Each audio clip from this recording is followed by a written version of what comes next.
Thomas the tank engine was feeling very happy. His blue coat shone in the sun, he was right on time, and all around his branch line the countryside seemed prettier than ever before.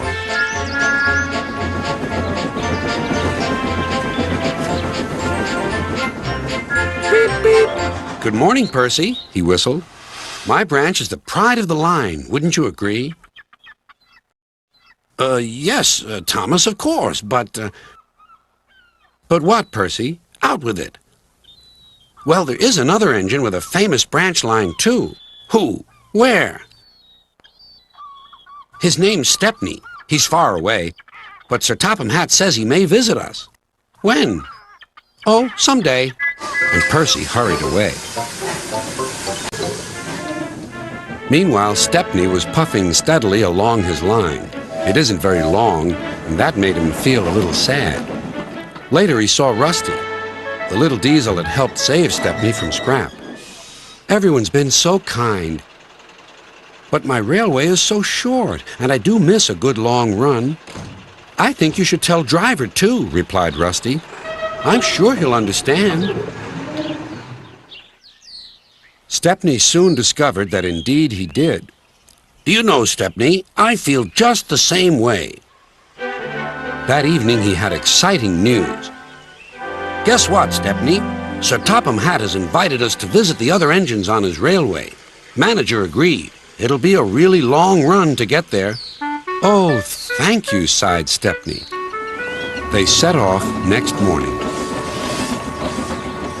By now, all the other engines were talking about Stepney. He runs a famous branch line.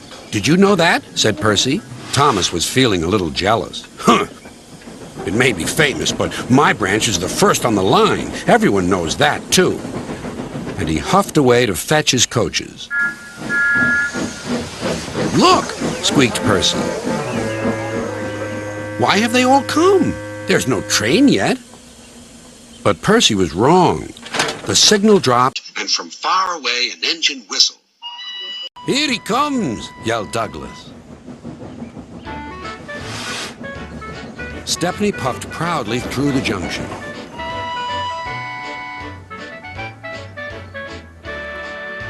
I hope you'll meet Thomas, too, said Edward. You both have branch lines to be proud of. Then Stepney set off to help Duck shunt coaches in the yards, and they worked happily together all afternoon. At last, Thomas arrived. Sorry, can't talk. It's time for my last branch line train. Mustn't be late.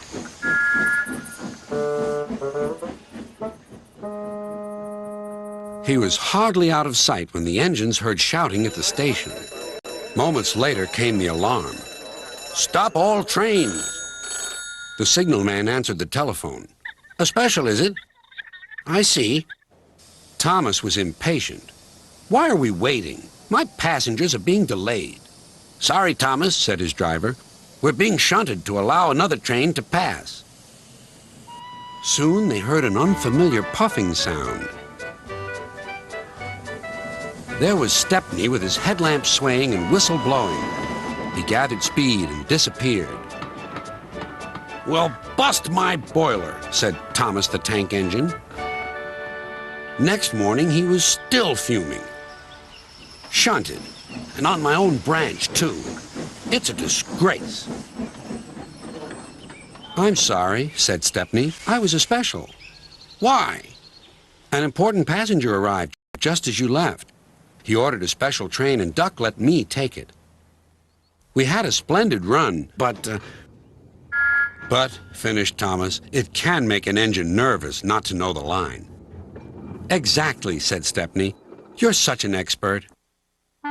Thomas felt much better. He couldn't be cross anymore and began telling Stepney all about his branch line.